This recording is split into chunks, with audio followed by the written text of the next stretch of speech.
What's up, everybody? I am Troy from Marks on Media. It is my first time in a long time streaming, or a couple of weeks at least. Let me move some stuff here. Things are awfully close because my my backdrop is not as big as I wished it was. But here we are talking about different stuff today in movies, TV, games, anime, other kind of media, comic books. We're going to be talking about a lot of stuff today. I am glad you're all here. I am actually, while people are still filing in, I am going to clean up a few things here. I do want to say if it's your first time here, however you're watching, I post new stuff all the time. So I hope that you subscribe to the channel and you'll if you're on YouTube, you click the notification bell. If you are watching on Rumble, thank you. I'm trying to grow my Rumble channel a little bit here. You can, uh, well, that's the notification bell on YouTube. If you're on Rumble, join the channel and follow me and all that. I greatly appreciate that. I am just doing a few things here. Apologize. They don't let you do certain things when you first start. Oop, there we go. When you first start stream, you got to clean some stuff up right away. So, gotta love that. But anyway, so before we get in, while people are filing in, before we get into anything here, um, I was talking something I wanted to do for a while. I would annoy the crap out of my buddy Greg with this. If anybody watched and listened to the Main Event Marks podcast that I used to do consistently, I've been doing more of it with the retro wrestling reviews lately. I hope you all enjoy those. Um, if if anybody followed that, you'll know who Greg is. But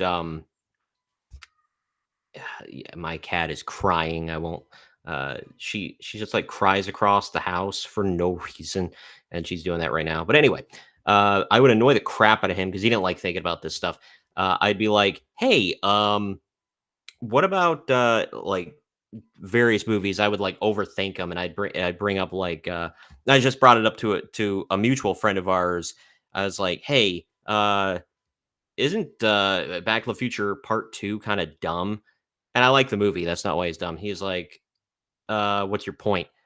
And I said, if he goes back in time, Doc goes back in time to tell Marty that they gotta fix the future. So they go in the future and fix some stuff that hasn't happened yet or whatever, or is about to happen. Apparently, Doc saw it happen and he went back in time and then he went back to a little earlier so they could stop it, whatever. And I was like, what's the point? And he's like, what do you mean? And I said, well, they're in the past. Why doesn't he just say, hey, Marty, your kids are a-holes. Maybe, you know, uh, or you're an a-hole, your kids are f-ups. Maybe, do something about that. But, nah, it's, I don't get it. And then Greg would get mad and he's like, well, if you do that, then it ruins the whole movie. I'm like, yeah, kind of. I mean, I guess, but that's the point. Like, like logically, it doesn't make sense. But that sent me and our mutual friend down this long path of the timeline for Terminator and who's older and what they could have done different and whatever. And it's all kind of weird. But yeah, what do you guys think of Back to the Future Part 2 and the Back to the Future storyline? And then like Back to the Future Part 3 just throws a monkey wrench into all of it because Doc could go back in time and stop literally everything bad from happening, pretty much. So I don't know. It's weird, but yeah, I was thinking of doing a series when I first started the Marks on Media thing. I wanted to do ruining your favorite movies and shows and kind of picking apart the logic of some of it. I have a review coming up for if anybody's seen Salem's Lot, the new one, the 2024 release that just dropped on Max. I kind of do something not quite that, but similar, where I'm just asking all these, like, logical questions at the end of the movie, like, "What's this? What's that? Who's this person? Why'd they do that?" Whatever, I do that with a lot of my reviews, and I know there's gonna be plot holes in pretty much everything, but the biggest plot hole of all time, this one doesn't require a whole video, but it's, like, the biggest plot hole you can think of, maybe not of all time, but one of the most famous plot holes is, if anybody's seen Citizen Kane, one of the most famous movies of all time, Orson Welles, fantastic movie.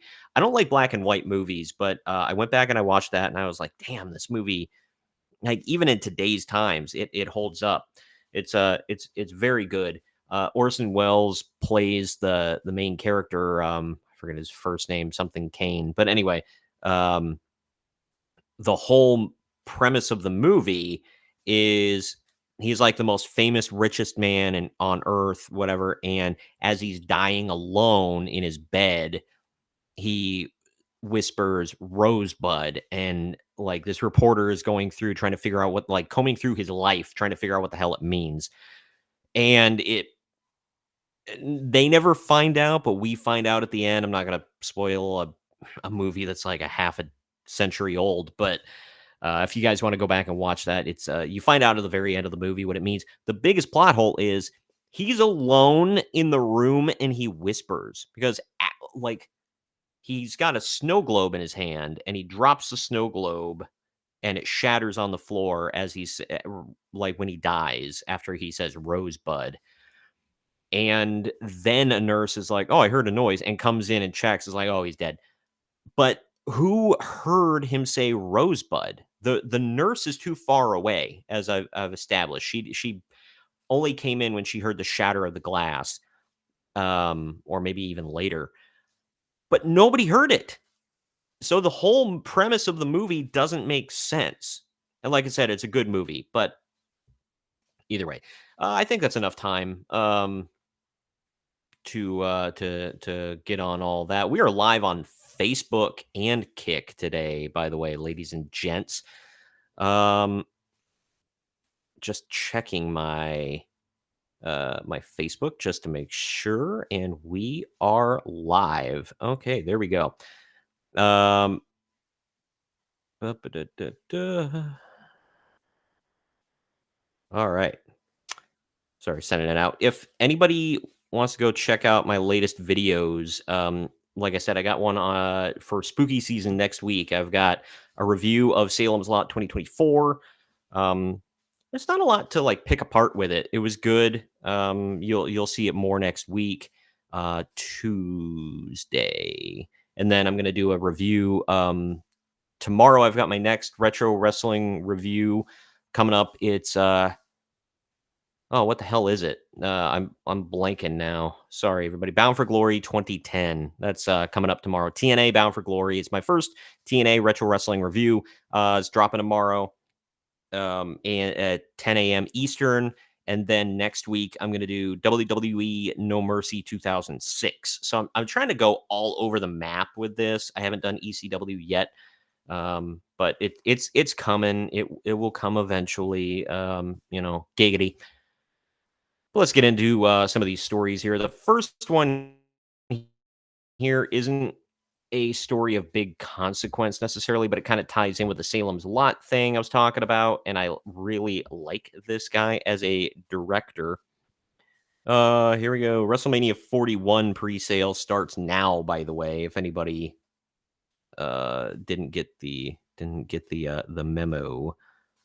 Just for kicks and gigs, I'm going to see how much live here on the stream. I'm going to see how much these tickets go for. 2-day combo in Las Vegas. Seat map.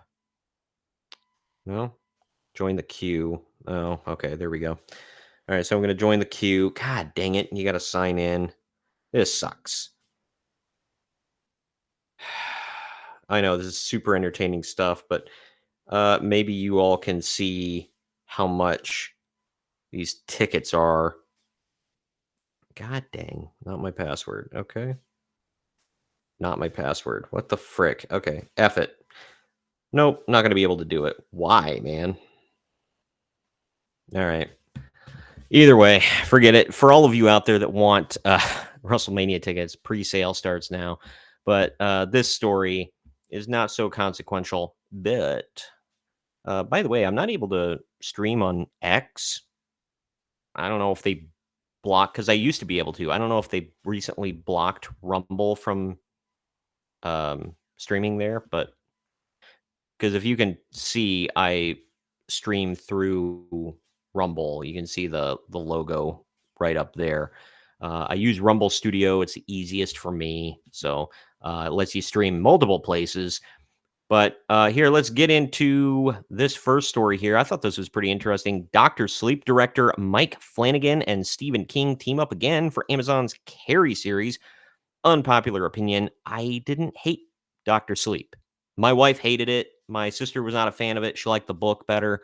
A lot of people just didn't like the movie altogether. I thought it was okay. I thought Ewan McGregor was great. The Shining is one of my favorite movies of all times. Maybe the member berries like hit me really hard, but I don't know. Director Mike Flanagan, known for his work on Doctor Sleep and Gerald's Game. Oh, I forgot he did Gerald's Game. He also did The Haunting of Hill House and The Haunting of Bly Manor, Midnight Mass. Recently did the Fall of the House of Usher. I haven't seen that one yet, but anyway, is once again collaborating with legendary horror author Stephen King. This time in a longer format.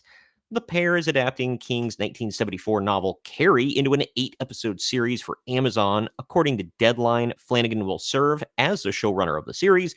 For those who are familiar with Flanagan's IMDb, he is no stranger to King's work. In the past, he's brought several of the author's stories to life on screen.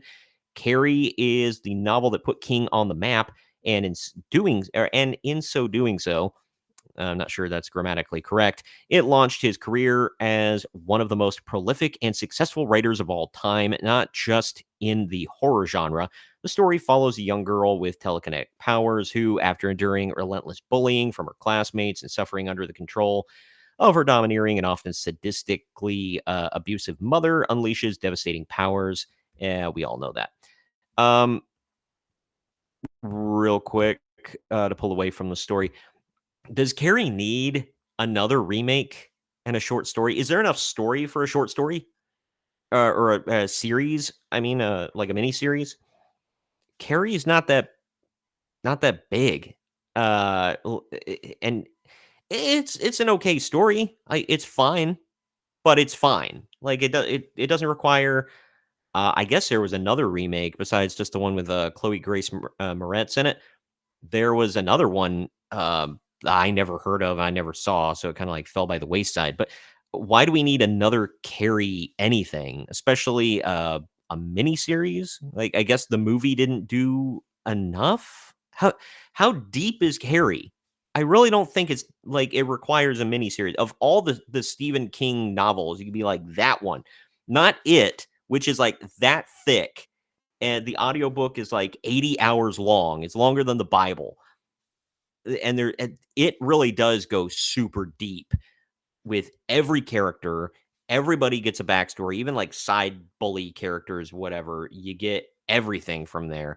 It's it is really it's an awesome story. That's the only way I can describe it. But anyway, uh does Carrie is Carrie that in depth where we need all this backstory?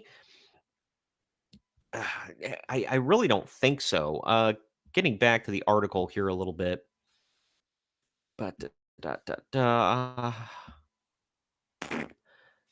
Carrie is a novel. Oh, I read that. The consequences of course, are quite bloody. Talking about what Carrie does. The novel was first adapted into a film by Brian De Palma in 1976. It stars Sissy Spacek in the lead role and had the talents of John Travolta, pre-RoboCop Nancy Allen, and Piper Laurie. Since the movie's release, it became a horror classic and an excellent entry point into the genre for many. Blah blah blah. I don't know. A 2013 remake with Chloe Grace Moretz and Julianne Moore. Oh, that's right. There was a sequel. The Rage, Carrie 2 in 1999, and a 2022 TV movie. Yeah, there you go. I forgot about Carrie 2. I never watched it. It looked like garbage. Um, the longer format of a series follows Flanagan or allows Flanagan to explore the psychological and supernatural elements of Carrie in more depth. Damn it. Following the shorter format and TV movies couldn't fully achieve. This movie is part of a growing trend in Hollywood to expand Stephen King's novels into longer episodic content. A24's upcoming adaptation of Fairy Tale, another King novel, highlights the industry's recognition that King's stories often require more time to fully unfold. That's true. Similarly, Amazon's Carrie's series will give the character and plot lines room to breathe, heightening both the emotional tension and horror. I guess. Lionsgate is adapting The Long Walk, which King wrote at the age of 19 under the pseudonym Richard Bachman, while Edgar Wright is directing a new version of The Running Man. I forgot he did that one with Glenn Powell and Katie O'Brien. That's true. Oh man, doesn't give a release date here. I still, of all the King books that need a series, like a mini series to adapt it, I really think Carrie's a bad choice. Um, like I said, it would be the perfect one considering it's huge, but I don't know. They just did it, the 2-part movie. I don't know. There are other ones. They're doing a new The Dark Tower. I don't remember. I think they're doing it as a series, but I could be wrong. They might be doing it as a movie, but I don't know. Let me know down in the comments what you think about all of this. I really want to know. Do you think Carrie needs a full series to unfold? Is it like, am I missing something with Carrie here? What we got in the movies was pretty much it, right? I mean, how much do we need like the emotional tension to build and whatever? Like, if anything, like I don't think Children of the Corn needs this either. But if you're gonna do like, I think Children of the Corn would lend itself more to that. I did not watch the new one where the leader is a girl and I think they gassed all the adults. I don't know, and like she takes to gassing people, I guess, but I don't know. I haven't seen that one yet. I might actually watch it soon though because I've seen all the Children of the Corns and they're all like the first one's really good and then they just like they're garbage after that. Like Children of the Corn in the City. Whenever you take a story and you put it in the city when it wasn't originally there, that's where it falls off. I I haven't seen the second Predator movie, so I can't say that for sure. But I know, like, when Jason takes Manhattan and crap, like, ugh, I don't know. Um, let's get to that one's done. Let's get to this one. In a story that surprises absolutely nobody. Let's get to this. Marvel's Blade reboot continues to ice skate uphill as Disney removes Mahershala Ali led film. Let me try that again. Uh, Maha, Mahershala Ali. There we go. I can't brain today. From 2025 release schedule gives premiere date to Predator Badlands. Wow. I mean, it's probably going to do better.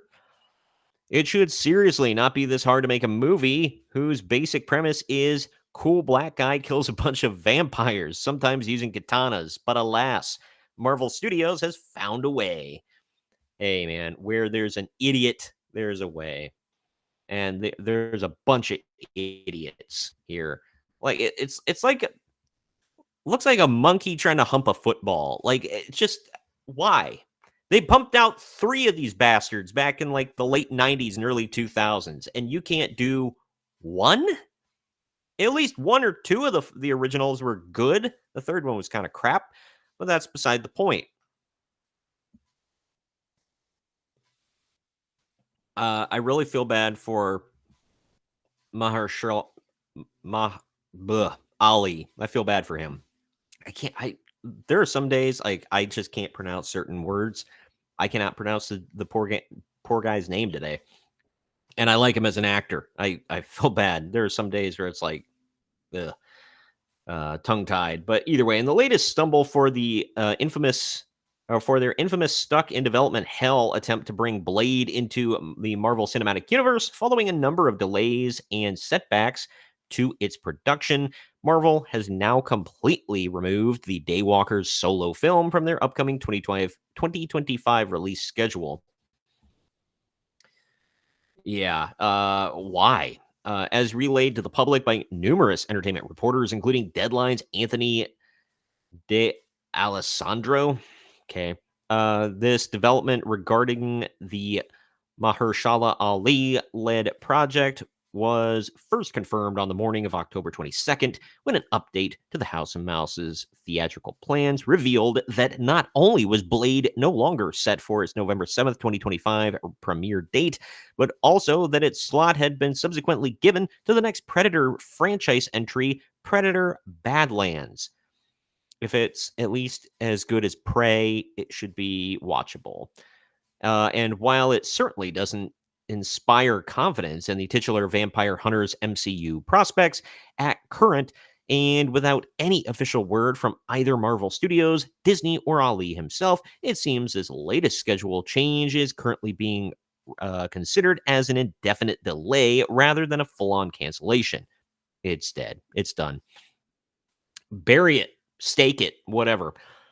To this same end, neither of these three entries nor anyone related to them have yet offered a public comment on the latest Blade-related setback. Dude, this movie has been delayed more times than I can count. I can't even remember. Yeah, first announced in 2019. It's been 5 years. Continued shifts in Marvel's production schedule. Yeah.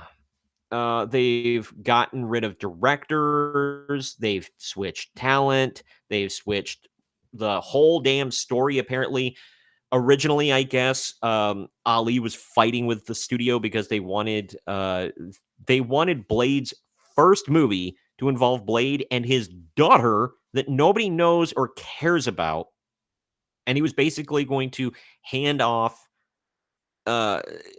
everything to her and just be like, no, you're the top dog now. You're the vampire hunter, and I'm gonna be, even though the movie's called Blade and it's literally my first solo movie, I'm gonna sit back and be a background character in my own effing movie, so that a strong, independent woman who don't need no man can come in and MCU it up.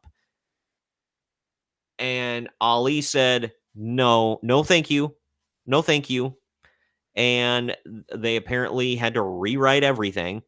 Plus, every MCU project was bombing hard. We got a story about something else here coming up. And now this. Like, Ali himself has voiced frustration in public about it. It's like, dude, we can't freaking get stuff rolling. We can't get this going. It like the article said, it shouldn't be that hard. Blade is a cool black dude with a katana that kills vampires, and he's half vampire himself. Why? Why can't you just make the movie, man?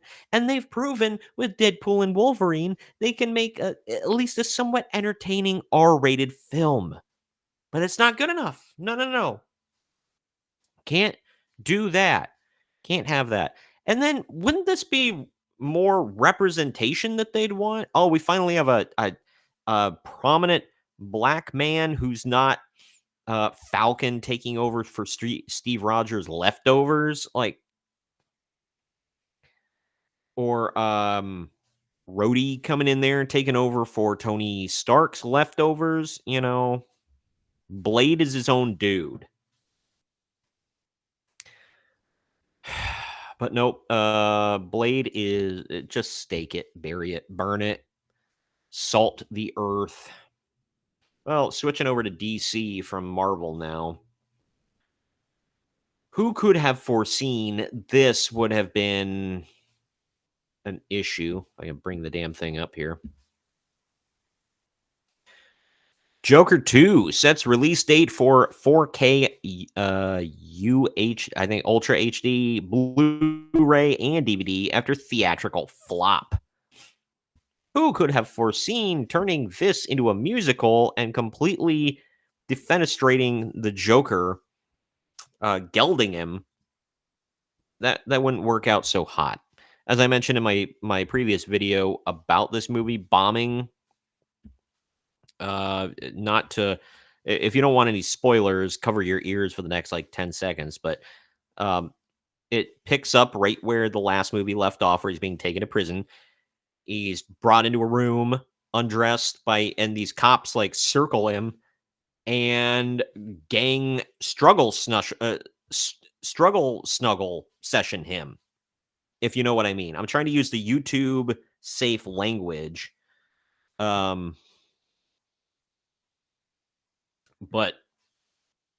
it's like, wow. And like, yeah, let's start the movie off with that. My wife's blowing up my phone. Sorry, guys. Fans yet to see what the largely negative fuss is about with Joker Folie à Deux can soon watch the polarizing DC film. You can say that again. From the comfort of home, the musical psychological thriller gets a physical media release date as it nears its digital debut. Warner Bros. Has confirmed 4K Ultra HD Blu-ray and DVD copies of Folie à Deux will become available via online and physical retailers on December 17th. Like Folie à Deux digital copy, the home video edition of The Joker follow-up will include lots of bonus content. Oh, thank God. Including a 4-part long-form documentary. Oh, thank God. A featurette chronicling Stephanie Lady Gaga Germanota's whatever Harley Quinn called Finding Lee, and multiple looks at how the musical elements of the movie came together. Oh, thank God. Because if you hated the movie, you'll love the bonus content where we tell you how we made this giant turd and wasted a ton of money making a gigantic bomb. Yes. Oh man. I have a video clip for that. Unfortunately, I don't have it ready, but let's see. Maybe I can get it pulled up here. Da da da da. Oop.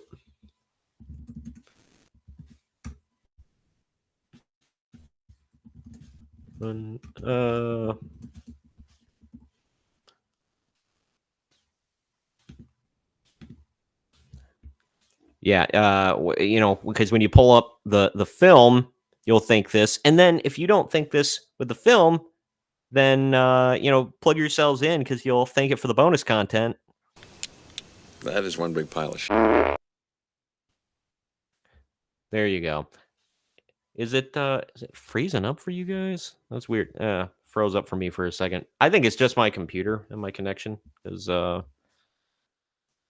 have issues with that. Anyway, after much anticipation, Folie à Deux became regarded as one of the worst sequels in recent memory by critics and fans, with the movie holding a 32% critical rating and 32% audience score on Rotten Tomatoes.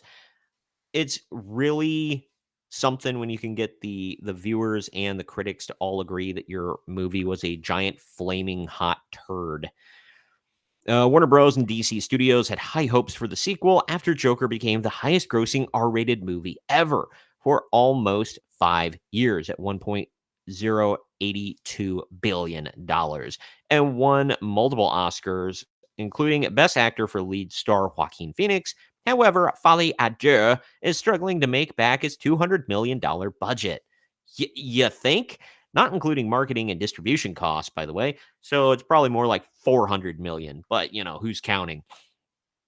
Only holding on to the top spot of the box office charts for 1 week before the indie horror film Terrifier 3 eclipsed it, Terrifier 3, which is a disgusting, low-budget torture prawn movie. It's with little story involved. It's just like the story. It's like watching softcore prawn, where it's like the story only exists to go from snuggle scene to snuggle scene. I'll say it doesn't actually mean anything. And then it goes on about how the movie bombed and blah blah blah blah blah. But whoop, wrong button. My bad. I was trying to see. Boop, do do. When does it come out? December 17th. So there you go. If you really want to own this garbage or rent this garbage, December 17th. There you go.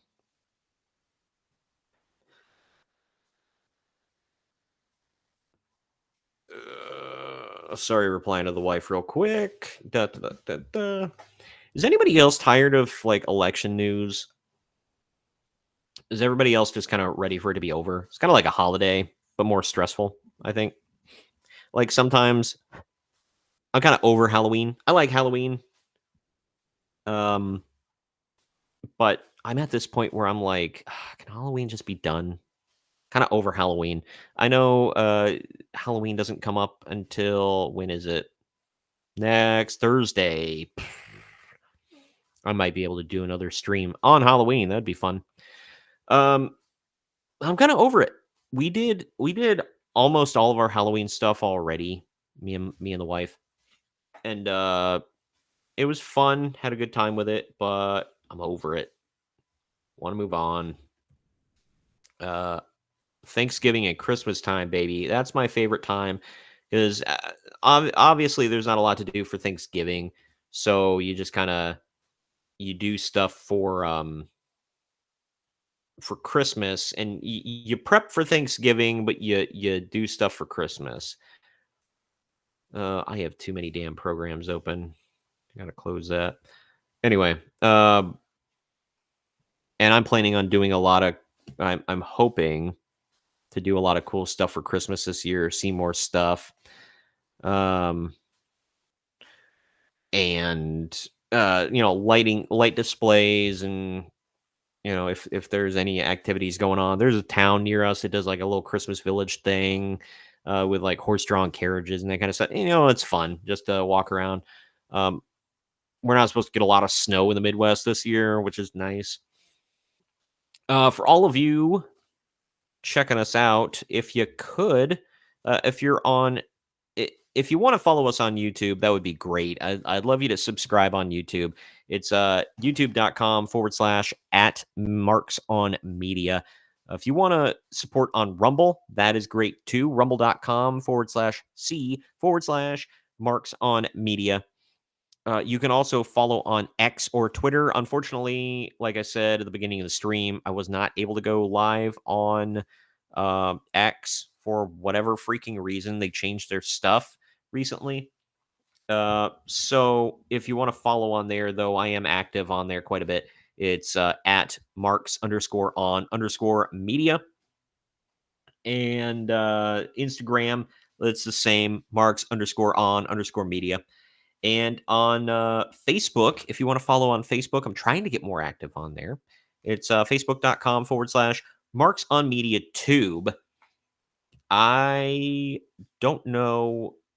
We should be live on Kick, but I don't use Kick a whole lot.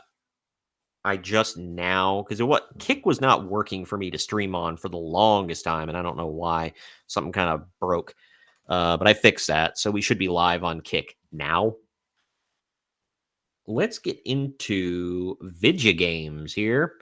I'm only going to be live for an hour today, so just trying to pull some people in. You know what I mean? Vern? Man, I haven't seen.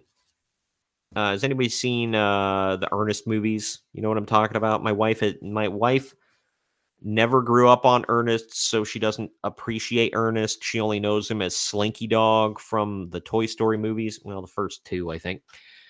Man, Ernest Saves Christmas, man. It used to be on, I want to say Disney Channel used to show it. every year. I loved it. I still love Ernest. I haven't watched his movies in forever. Ernest Goes to Camp was an all-time classic. Never ever do this to a wild family of badgers. Oh, that was great, man. It sounds really stupid, and I mean it is, but it's good stuff, man. All right. Anyway, I know nothing about this game we're about to talk about, but I've been seeing people dogpile on it, so I just want to check it out and see what everybody thinks. Get a temp check on this. And it's got Anya Shalatra in it from the Witcher. Everybody said, "Oh, they made her look ugly." I'm like, I mean, they kind of altered her a little bit. I don't think they really did that much, but I don't know. Either way, Unknown 9 Awakening remains unknown as latest Sweet Baby Inc. title debuts to just 285 peak players on stream. Sweet Baby Inc. be dead, man. In late September, we predicted that the Reflector Entertainment developed, Bandai Namco published, and Sweet Baby Inc. influenced Unknown 9 Awakening would be a critical and commercial disaster. Yeah, I mean, that looks pretty much like her. I don't. That's the only thing. I don't really see much of a difference. Like maybe a little bit, but I don't know. I chalk that up to, it's not going to look 100% perfect in the computer graphics. But either way, getting back to this, and now the game is live. Not only has said prediction turned out to be 100% on point, but the results have proven even worse than expected. Huna is your name? Okay. Cool. Per the stream analytics outlet SteamDB, or Steam Analytics, excuse me. Close. Since its release on October 17th, the player count for the female-led game has thus far peaked at just 285 concurrent players, which is achieved on the evening of its second day on shelves. That's gotta admit that's pretty crazy. These numbers also account for the fact that anyone who bought an AMD X87, or sorry, X870 or X870E motherboard was given the game for free. All right. I don't know how many people bought those. I don't know much about PC gaming. I'm going to be honest with you. For those unaware of just what Unknown 9 Awakening is, per the game's description, the action-adventure title places players in the shoes of Haruna, a castor born with the ability to venture into a mysterious dimension that overlaps our own, known only as the Fold. Okay.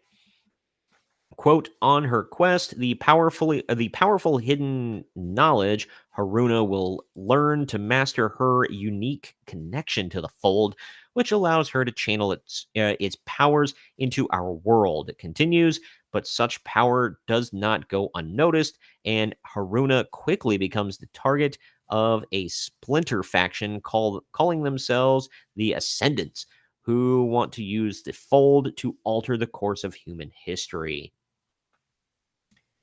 Okay. I mean, it doesn't sound terrible. Admittedly, the game has they need to really edit their articles here on Bounding into Comics, but admittedly, the game has an admittedly interesting premise, features an extensive level of world building, and heavily utilizes the fact, God, that mind control powers exist within its setting. I'm doing my best to read this, guys. Their writing is not great. And a few good stealth scenes and moves. However, these qualities aren't enough to save Unknown 9 Awakening from feeling like a dated, uninspired adventure. As on the other hand, the game's combat is clunky, outdated, and repetitive. Its enemy AI is poorly designed, and its graphics feel more at home on the PlayStation 3 than modern hardware. Ouch. On the subject of graphics, while the appearance of the game's protagonist was based on the Witcher star Anya Shalatra, Haruna herself looks androgynous and lacks the elegance of her real-life counterpart. Do they just mean like clothes? Because like face wise, I think she looks like her. I don't know. Combine all of this numerous player reports, frequent frame rate dips, and immersion breaking bugs, and simply put, there just isn't enough good to outweigh the bad here. To add insult to injury, Bandai Namco slapped the game with a $50 price, in doing so driving away a large swath of potential players who felt that the price was, to say the least, unjustified. Yeah. I don't know. These pictures are showing don't really prove their point about all that, but however, these aren't the only problems the game experienced. As noted above, Unknown 9 Awakening featured heavy involvement from the diversity, equity, and inclusion-centric video game narrative consultant company Sweet Baby Inc. with CEO Kim Bedard, and COO David Bedard, having respectively been credited as the game's story architect, in doing so creating the core of its story, and the brand content manager at Reflector Entertainment. In light of both their company's identity politics focused work and involvement in such previously commercially troubled titles such as Suicide Squad Kill the Justice League and Alan Wake 2, many players saw the red flags and decided to spend their money elsewhere. Well, I'm going to play both sides here because, yeah, on one side, yeah, Sweet Baby Inc. has proven to be absolute poison. And this is another example of that. If people are finding out, oh, they even worked on it, they were in the vicinity of people working on it, then people are like, nah, I'm good. I don't want to give them my money.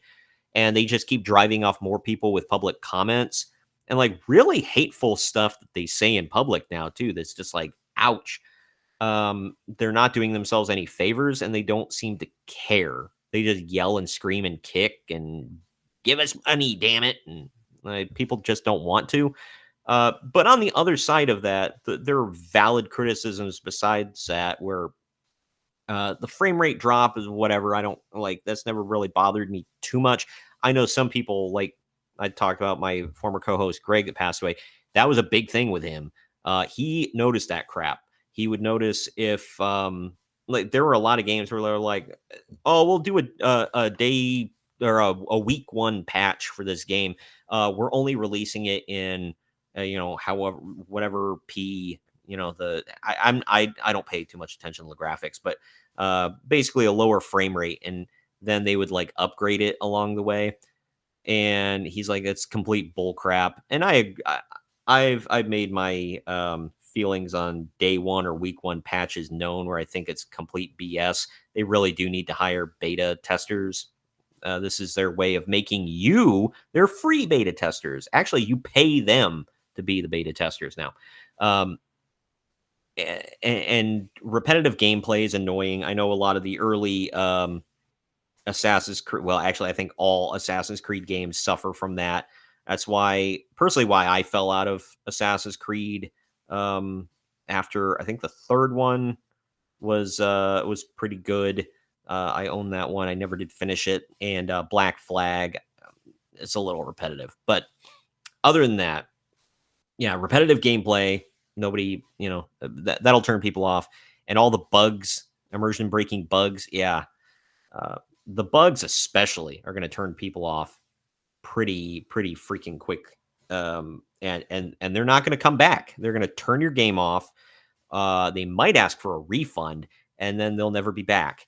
So that's what happened a lot with Cyberpunk 2077. Eventually stepped it up, and I've got a video coming out soon, or a short coming out soon, about how like they owned up to it. They were like, yeah, we effed up, and people are probably not going to come back, but all we can do is try, make things better, try to suck up to the fans, and really own up to our mistake. That's how you should do it.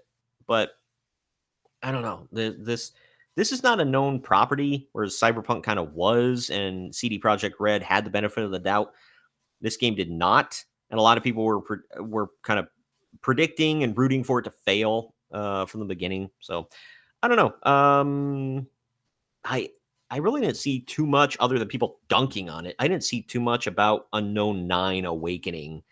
The only thing I've ever seen about this game was just negative stories and negative posts on social media. I have like the worst freaking hangnail. I am so sorry.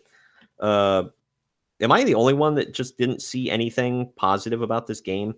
I'm curious to see. I did not see what the IGN score was. Let me guess. They gave it a. Before I check, did they give it a 7 out of 10? Please let me see. Oh no! They gave it a 5. Wow. Okay. Let me get to the actual. The rate. Where the hell is it? Oh, here we go. All right. Here, I'll bring it up so y'all can see it. So it's not just me talking into the abyss. Mediocre. Despite a few interesting ideas, Unknown 9 Awakening is a bland and janky adventure with a generic story and dull combat. Wow. Do you know how bad you have to suck to get less than a 7 from IGN? It's that's honestly crazy. That's become the meme. Oh, 7 out of 10, IGN. Anyway, let's move on to something this next story is effing crazy. I was really shocked. I was like, wait, what? So the headline got me. I'm like adding it to the list. Gotta talk about Call of Duty. Nothing about Call of Duty has interested me in years. It's the same game every year. And people still like, look, play what you want to play. Put your money down on what you want to put your money down on. Whatever. It's your cash. But man, it's the same damn game over and over. But this, it's just like, wow. Kuwait government blocks release of Call of Duty Black Ops 6. Activision forced to cancel local pre-orders and offer refunds. Is Kuwait really big into playing COD? I can't even imagine. Just days before its global launch, the government of Kuwait has officially announced that they will be blocking Call of Duty Black Ops 6 from releasing inside their borders. I'm going to make a prediction about why. I have not read the story yet. I just saw the headline. I'm going to make a prediction. I saw there's a non-binary character in the game. Kuwait, for those that don't know, is almost all Muslim, maybe all Muslim. And that's kind of haram there. You know, it's not looked at the best by locals in Kuwait. So I don't know. That's my guess, but we'll see if I'm right. The game, which was set to hit store shelves on October 25th, will no longer be available in Kuwait due to a last-minute decision by government regulators. Regulators! Mount up. Anyway. In a statement issued to IGN about the situation, an Activision spokesperson expressed hope that the game would eventually see release in the country. There we go. Quote, Call of Duty Black Ops 6 has not been approved for release in Kuwait, said the spokesperson. At this time, the title will not be available for release in the region. As a result, all pre-orders, blah, blah, blah, blah, blah. We'll reconsider, etc., etc. Okay, as of writing, neither Activision nor anyone from within the Kuwaiti government has provided an official reason for the ban. What?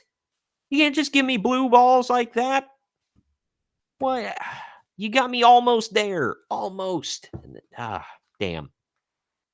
However, many of the same gamers and industry insiders who raised their eyebrows have speculated that the game was banned due to its portrayal of the historical Gulf War. Well, that's a good reason.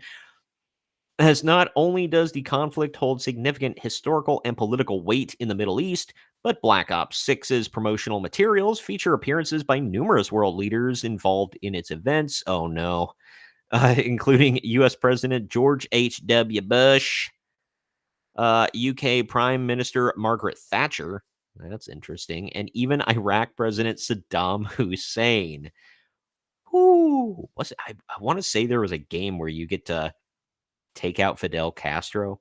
I think I believe so. I can't remember if it was Call of Duty or not. In addition to these historical cameos, the game is also set to recreate actual events from the war, including the initial invasion of Kuwait, as took place on August 2nd, 1990, shortly before I was born, actually. Given the sensitive nature of the war in the country's history, it's plausible that the Kuwait government took issue with how the events were depicted in the game. Yeah, okay. I take back the non-binary thing. I mean, that's probably just like icing on the cake. Wow. Uh, like I said, I read nothing about the article. I haven't followed Call of Duty in years, other than when the Nick Merckx thing blew up with him a while ago, and then Doctor Disrespect got involved with it. Yikes! I did not know that was a thing. That's hilarious. Yeah, I mean, I get it. Not saying that it's right, but I get it. If America isn't like sensitive to that kind of stuff, we don't really care, but we did kind of, I don't know. We did America didn't really win that war. We didn't go in and like mass take out Kuwaitis. I don't know. But if it's a sensitive topic, it's a sensitive topic. Did they ban World War II themed games in Germany? Now I'm curious because I know they're very sensitive. Like they want to ignore anything between like 1935 and 1945. I want to say, so thereabouts. So I don't know. That's it's kind of funny though. I've got to make a video out of that one. Either way, getting into this next one here. What the F? I've not seen the cover for this before, but this is funny. We got to get into this. Any chance they get to talk crap about Ubisoft, I will take it. They can suck a butt. Rumor, Ubisoft disbanded Prince of Persia, The Lost Crown development team. I'm not big into Prince of Persia. Is that always been his hair? I've never seen his hair like that. It's always been like long and straight, right? He looks different, I will say. Or is this like a completely different Prince of Persia? A new rumor alleges that Ubisoft disbanded the Prince of Persia The Lost Crown development team. Is it like a 3D side scroller? Like I said, I've never played any of these these games. Excuse me. The rumor comes from the French YouTube channel Origami, that sounds super French, by the way, whose host detailed that at the Ubisoft Montpellier, blah. I can't pronounce anything super not basic today. Montpellier. There we go. Office employees were being transported boxes of supplies from one floor to another. He notes the reason this was being done is because Ubisoft disbanded the Prince of Persia: The Lost Crown development team. Using YouTube translated function, the Origami host states, quote, "In recent days at Ubisoft Montpellier, we are transporting boxes from one floor to another, and it is quite a symbol because it is that of disillusion, not announced to the public, but completed of the team Prince of Persia: The Lost Crown." Okay, the host went on to share that the decision to disband the team was made shortly after the game released at the beginning of the year. It released on January 18th, 2024 to Nintendo Switch, Xbox, and PlayStation. He said, quote, "It was clear in the spring, in fact, a few patches, a DLC, and we are packing up." Yeah, I don't see anything wrong with that. I mean, if they're done and they don't need them for another game. While Ubisoft management had made the decision to move on from the game shortly after it was released, the host claimed that some members of the core development team fought for 2 DLCs in an attempt to change the minds of management. I mean, you always fight to keep your job longer. I get it. Can't fault them for that. However, Ubisoft management were unconvinced, especially given the game's sales were below expectations. Shocker. I mean, it is Ubisoft. Instead, they want to relocate the team to more potentially lucrative projects. Furthermore, the team was told that if they were to release a sequel, it could cannibalize long-term sales of the first game. I mean, maybe. Ubisoft did publicly announce reallocation of resources within its company back in May when it revealed it was scrapping development of the division Heartland at Red Storm Entertainment and reallocating resources to bigger opportunities such as X Defiant and Rainbow Six. Furthermore, the company announced that its strategic focus was to regain leadership in open world adventures and expand footprint as games as a service, GAAS, native experiences by leveraging ongoing efforts on proprietary cutting edge technologies as differentiating factor. What the hell ever, man. The Lost Crown clearly did not fit into any of those categories as it is a 2D Metroidvania platformer. Okay. Either way, yeah. So Ubisoft is shuffling things around, shuffling people around. If anybody gave a damn about Prince of Persia, there you go. Apparently, the game just people don't care that much about it, and it didn't do that hot. So who could have foreseen? I haven't seen a Prince of Persia game in a while. Just to let you guys know, we might run a little over, but I'm gonna try to bang through these next few stories pretty quickly. Just because it's fun stuff I really do want to talk about and I do want to get into. But yeah, man. So Ubisoft, another fail. They're trying when you're shuffling people around and disbanding teams or whatever, and admitting defeat on certain games, it's not a good look for you and your company. I'll just say that. All right. Next one. Batter up. Here we go. I refuse to watch this. My wife refuses to watch this. She loves Tomb Raider. She will not watch this crap. It looks like such utter garbage.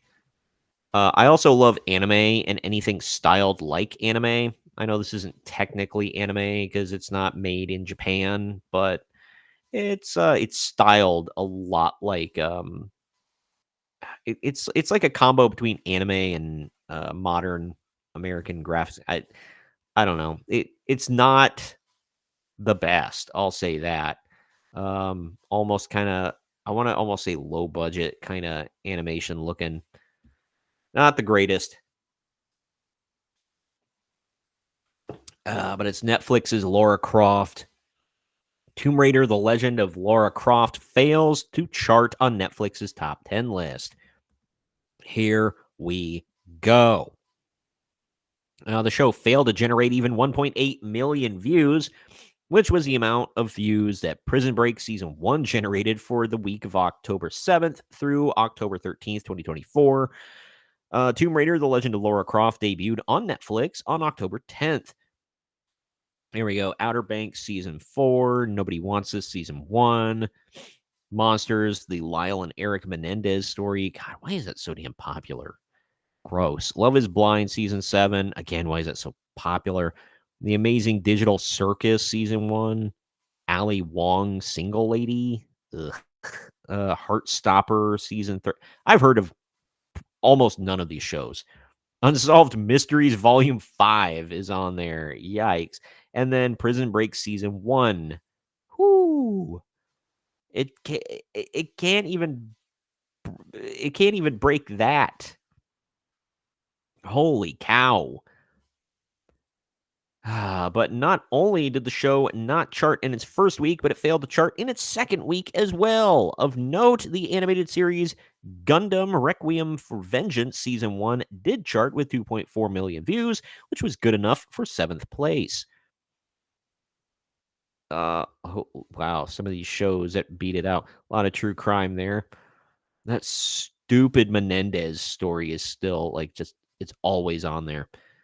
It is not surprising that the show did not chart given initial reactions to the show's first trailer, which was released back in August, were overwhelmingly negative.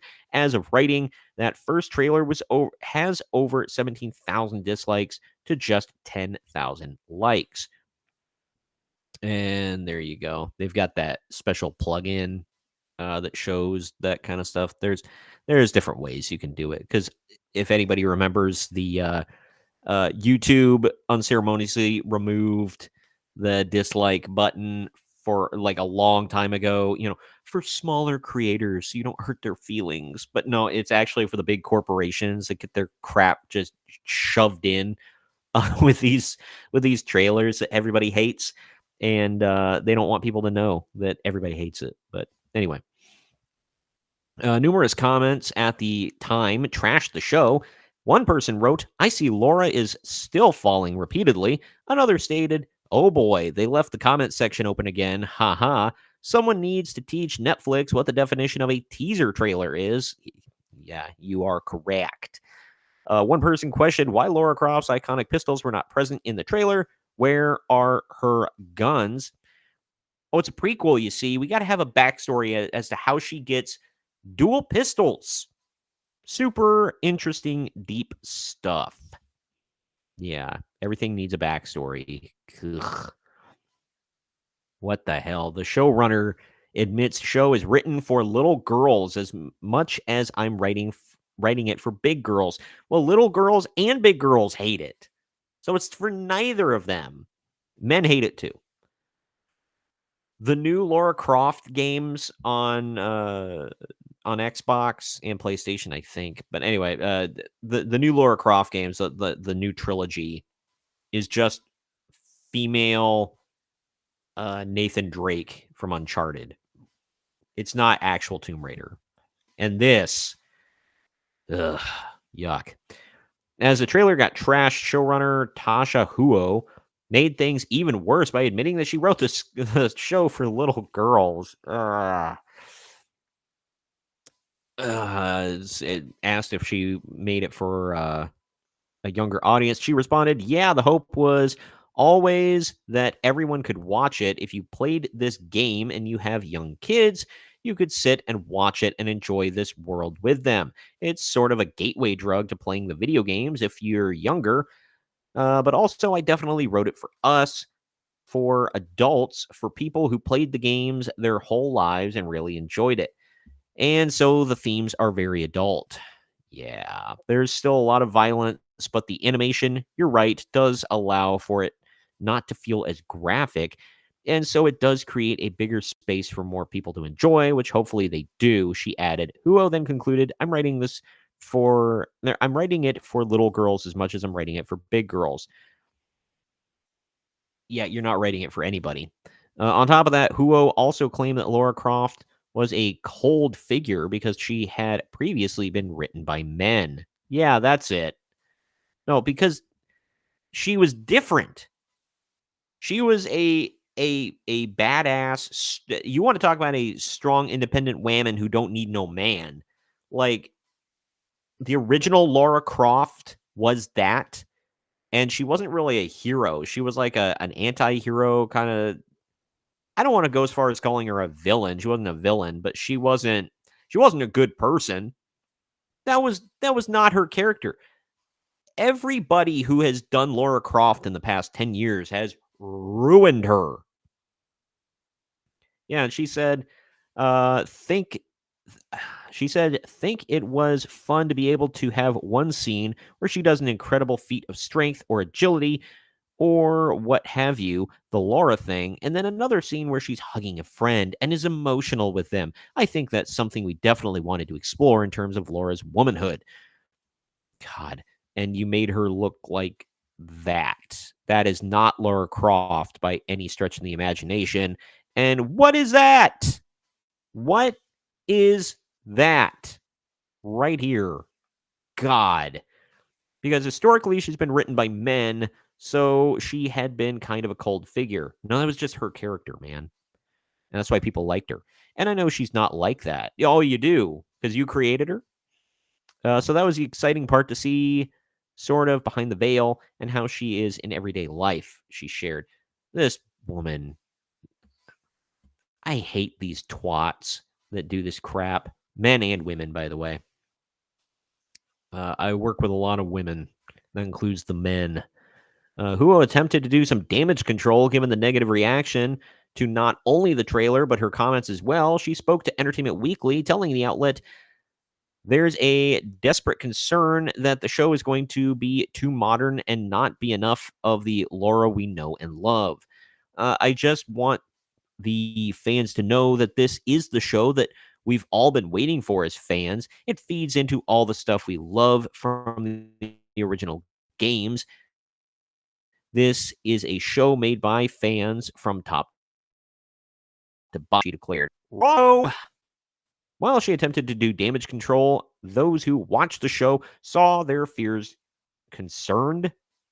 I mean, that doesn't make sense. Anyway, the show had an awful 5.3 out of 10 rating on IMDb with a plurality of all reviews, 27.3%, being 1 out of 10.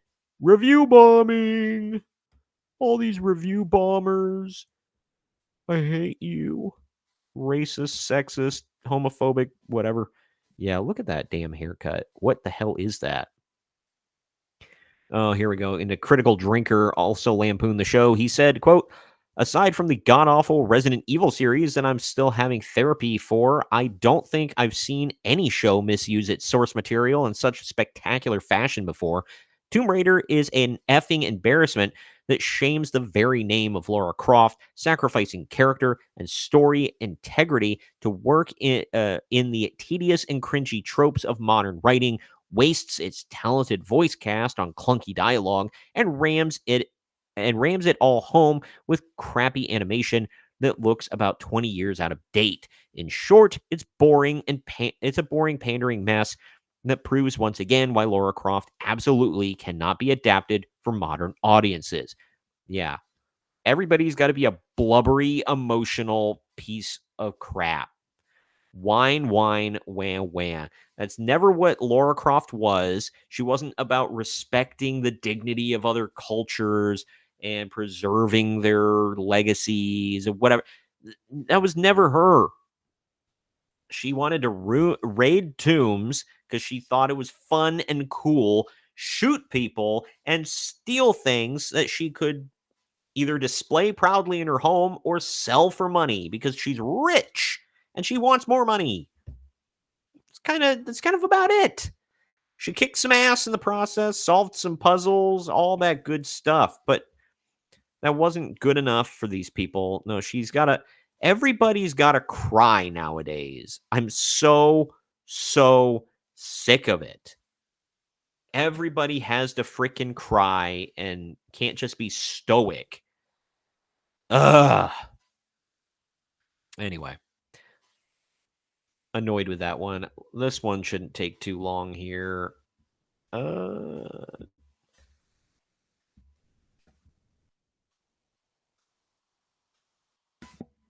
right. Nielsen data reveals that Marvel Studios' Agatha All Along premiere performed worse than the Acolyte. Let's see. There it is again. That stupid Lyle and Eric Menendez story. Rings of Power number 3. Dang. That kind of shocks me. And then Agatha All Along at 8. Only Murders in the Building should be higher. I stand by that. But the number does not look good, especially if you compare it to Lucasfilm's recently concluded The Acolyte series, which was canceled after its first season due to low ratings. Nielsen reported that The Acolyte's 2-episode premiere attracted 488 million minutes watched. Number 7. Cool. Look at number 8. Why do we need more on that? As if we don't already know. Not only did the show perform worse than The Acolyte, which was canceled following its first season, but as noted on by X user Now It's Known, the show also performed worse than fellow Marvel Studios production Secret Invasion, which attracted 461 million minutes in its debut episode. Of note, that single episode premiere had just 53 minutes of total runtime, compared to Agatha All Along's 2-episode premiere of 80 minutes of total runtime. I stopped watching after episode 3, I think. Yeah, I watched the first 3 episodes. I do want to finish it. It's not like the worst pile of crap I've ever seen. It's okay. It's just not anything I'm like racing to watch. I also got to catch up with the Penguin, but I don't know. I've been watching a lot of news and stuff lately, and there have been other shows and films that I've been watching, so fell by the wayside. But I do want to catch up with the Penguin, and eventually I want to finish this crap. But as Now It's Known points out, the show appears to have performed slightly better than Ms. Marvel. Oh, well then. That show only received 249 million minutes viewed in its debut episode. Ouch. If you do a simple runtime calculation by dividing the total minutes watched by the runtime, Ms. Marvel had 5.2 million views, while Agatha All Along is just slightly more with 5.3 million views. Who? And there they show it right there. Ms. Marvel there. Wow. To provide even more color on how poorly Agatha All Along is performing, the Walt Disney Company reported in its fiscal year 24 Q3 earnings report that it had 54.8 million subscribers to Disney Plus in the United States and Canada. If only 5.3 million people watched Agatha All Along, that means that only 9.6% of all Disney Plus subscribers in the United States and Canada tuned into the series. Yep. For comparison, Netflix reported that its Monsters, the Lyle and Eric Menendez story, racked up 12.3 million views for the week of September 16th to September 22nd. Netflix reported that it has 84.8 million subscribers in the United States and Canada, and its most recent financial documents in September. That means that 14.5% of all Netflix subscribers tuned into the program in its first week. The show has remained on Netflix's top charts to date and has amassed a total of 58.9 million views. So it is quite likely that the show has been watched by upwards of 20% of all Netflix subscribers in the United States and Canada. Yeah, so not doing good. What was the last part here? But maybe the biggest takeaway from these numbers is that the Marvel brand is in decline. The days of bringing in 731 million minutes with a single episode premiere of Loki are long gone, despite having even more subscribers to Disney Plus now than in 2021 when the show debuted. Yeah. So, I mean, come on. Who gave a crap? It's Agatha Harkness. Nobody asked for that show. Nobody cared about Agatha. She had a quirky little reveal and song in the one or at the end of WandaVision. WandaVision was original. It was fun for a little bit up until the end where you're like, man, F this show. This show sucks. But the first, until like the last, I'd say 3 episodes of WandaVision, it was pretty good. I enjoyed it. It was much different from anything Marvel had done before. And then they just kind of crapped on it and ruined it like everything they do nowadays. But Agatha had like a quirky little song with her twist reveal. The song like charted, I guess. Who cares, man? Nobody asked for the show. Nobody wanted a show dedicated to Agatha. Gosh, she's such a side character. And we don't need all this backstory about how she sold her baby to Mephisto or whatever to like, who cares? Who cares, bro?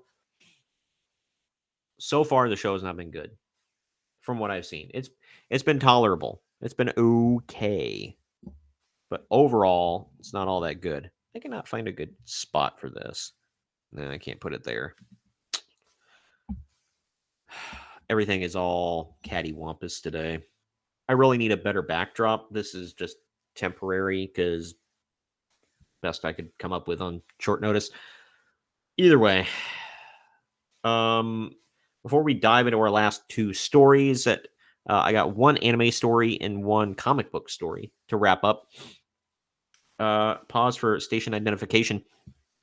If you're watching on YouTube, please subscribe and click the notification bell so you can keep up to date with everything that I post throughout the week. I post a lot of shorts every single day. I post multiple long form videos throughout the week. So check those out. I do my retro wrestling reviews now, trying to dabble back in the wrestling review scene, like the retro wrestling review scene, in more like they're long form videos in the fact that they're not shorts, but they're shorter. Like I've never gone over 10 minutes with one of them.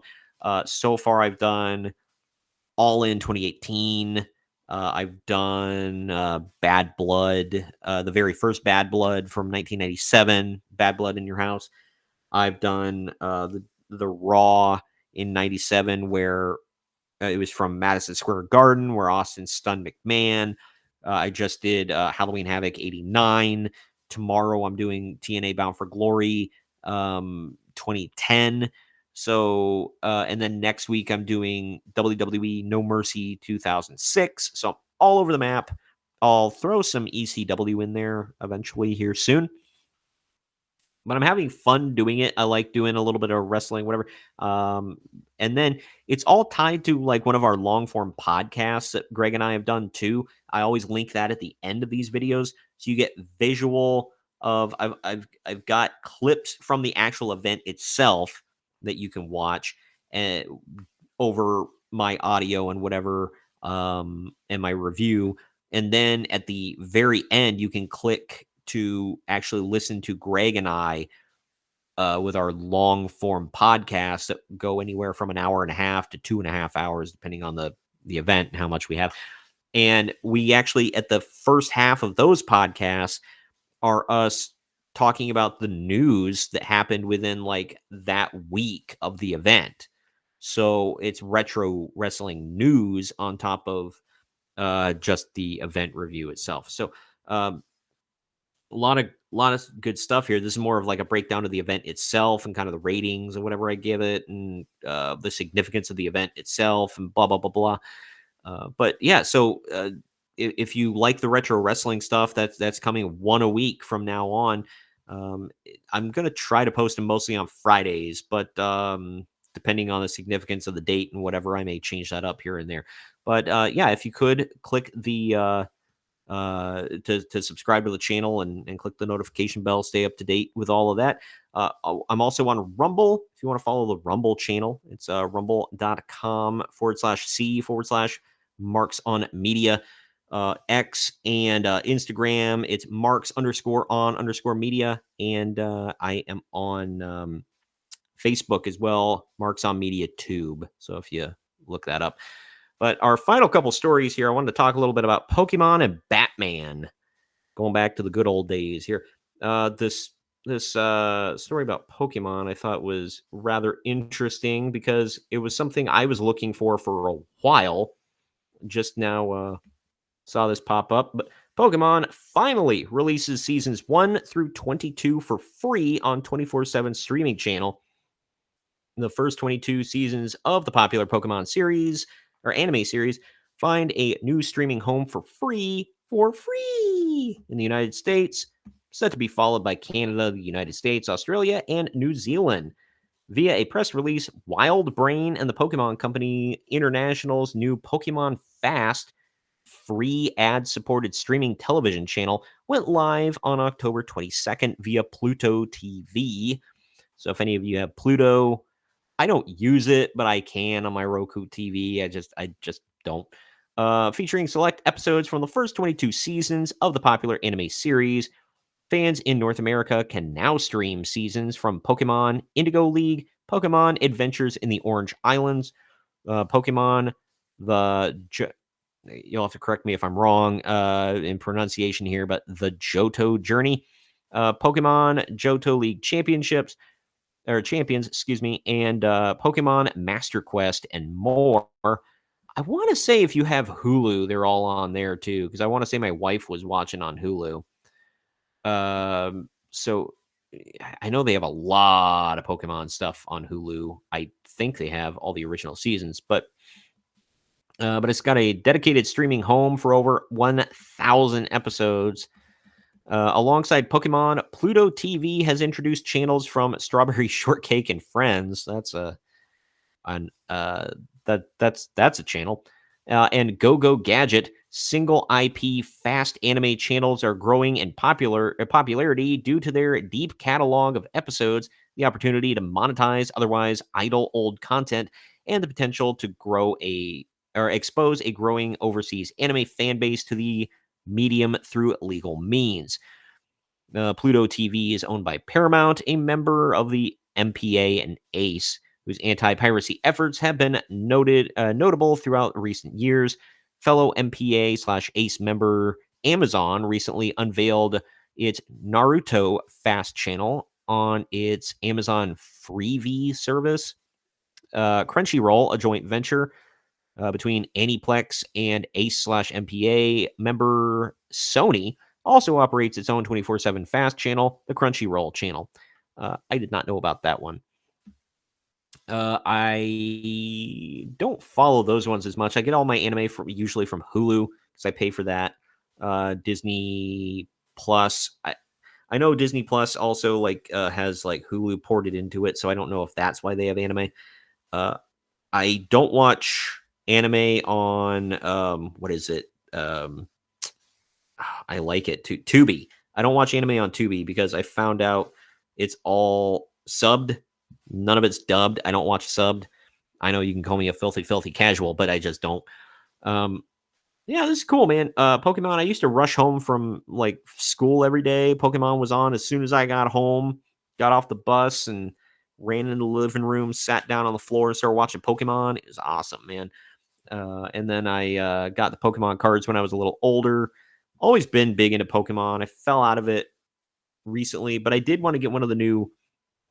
Well, I don't want to say recently. I'd say about years ago I fell out of it. But I do want to get one of the newer Pokemon games for my Nintendo Switch just because they're fun, man. I don't care how old you are. I paid for the Nintendo Switch Online for a while just so I could play Pokemon Stadium.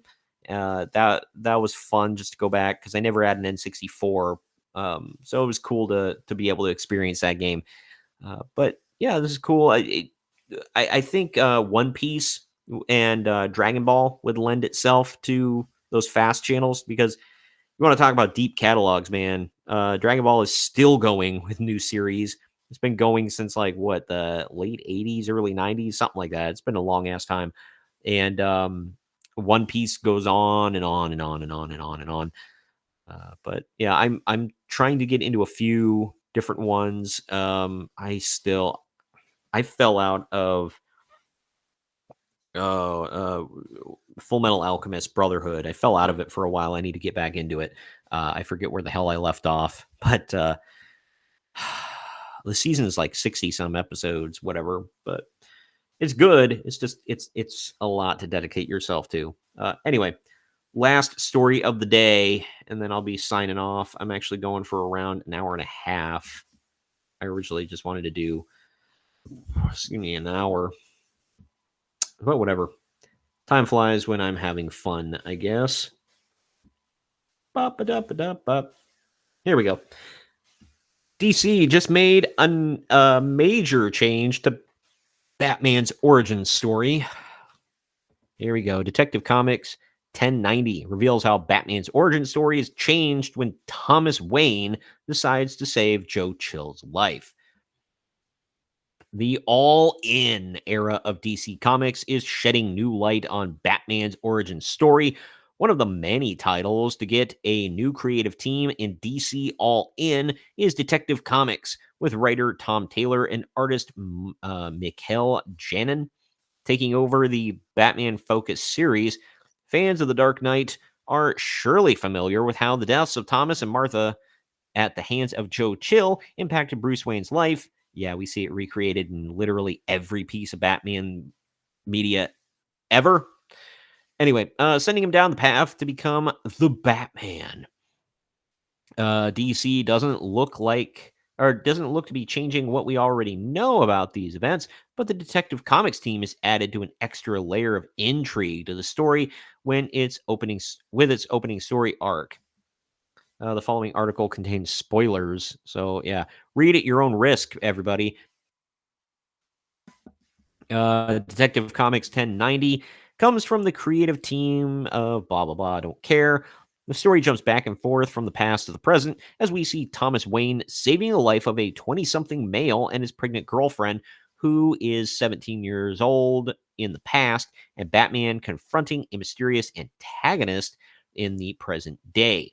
But it's the story from the past that's the most relevant. An aide to Thomas Wayne informs him that the mother and the child are going to live, though she came to the hospital with bruises she didn't receive from the car crash. The implication is her boyfriend put his hands on her. The boyfriend is given zero chance of survival, and Thomas is urged not to give the male any medication attention. I think they mean medical attention. However, Thomas made the oath as a doctor to try to save every life.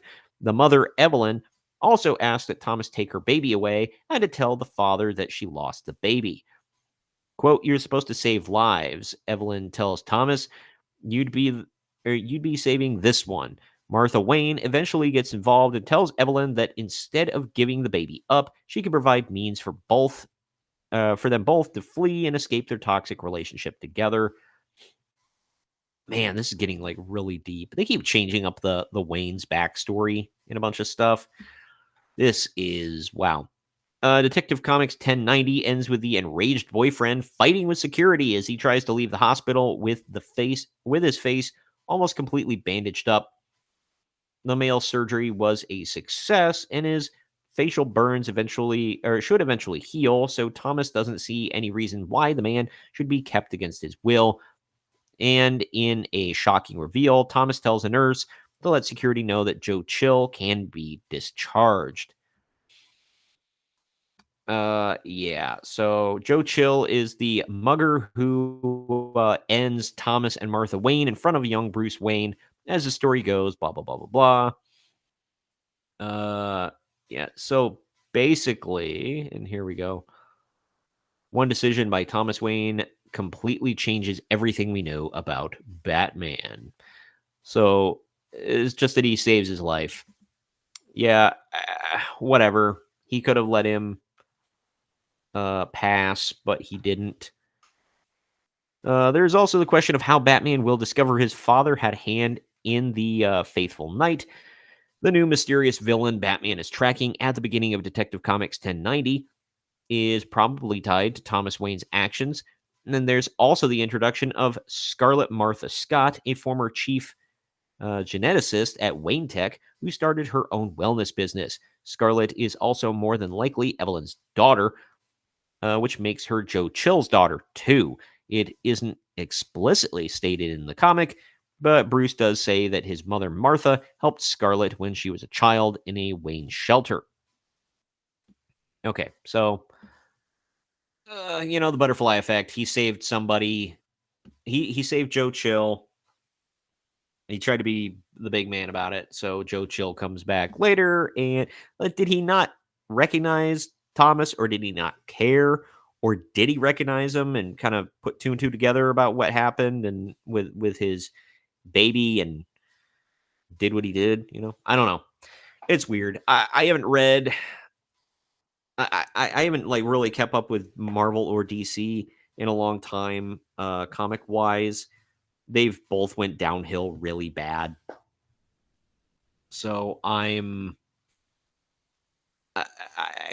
would give my, if I had to pick one, I'd pick DC over um over Marvel, but both of them have went pretty progressive with things. We'll say went pretty woke with a lot of the stuff in their comics. I just reported the other day about the new Hawkeye is a non-binary two-spirit whatever Native American person. Can't figure out if they're a man or a woman. So yeah, and they just like found the Hawkeye gear in the trash or something. It was like, I am Hawkeye now. Okay. Um, it's just a bunch of crap like that. Marvel is getting dumber and dumber. At least this is like kind of interesting, but they keep changing up Batman. There's another version of Batman I read about recently where he uses a freaking axe and he's not rich. Like what is going on over there? Like why are they insistent that they've got to change Batman? Batman is good the way he is. He's like one of their only moneymakers, him and Superman. But they gotta change it. They gotta change it, man. Anyway, I think that does it for me for the day. But again, I will put the bat signal out there. If you're on YouTube, please subscribe and click the notification bell. If you're on Rumble, please follow. And is it following the channel? Let me see. Let me double check that because I forget. I think it's follow. They got to be different. You know what I mean? Know what I mean, Vern? Marks on media. You can, yeah, join and follow. Yeah, follow the channel. And then if you are on Rumble and you want to follow on YouTube, it's youtube.com/ at Marks on Media. If you want to follow me on Rumble, it's rumble.com/C/Marks on Media. And if you want to interact with me on social media on X and Instagram, I am Marks_on_media. And on Facebook, it is Marks on Media Tube. I appreciate all of you being here today and checking out the stream. I hope you come back. I'm going to try to be back next week around the same time. We'll see how things go and what kind of news is out there. I feel like an hour and a half is a good time, a good amount of time. It's not a marathon stream again. I can't take those. My voice is shot by the end of it. But I hope you all appreciated it. And like I said, tomorrow I'm posting a new video on Rumble and YouTube. It's a retro wrestling review for TNA Bound for Glory 2010. And then next week, I got to see what day. Oh, of course, everything's being slow for me right now. Thank you. 29th. When is that? Monday? I think it's Monday. Tuesday. Next Tuesday at 10 a.m. Eastern. I've got a review of Salem's Lot 2024. I give my honest opinions on it. I thought it was pretty good, but I get more in depth in the trailer. It's definitely it contains spoilers, but if you know how Salem's Lot goes, then whatever. But it's good, and I'd love for you all to interact with me in the comment section of my videos and on social media. I check all of my DMs all the time, so I appreciate you reaching out if you do. And that has been my time. I am Troy from Marks on Media. And give me just a second. We will see you next time.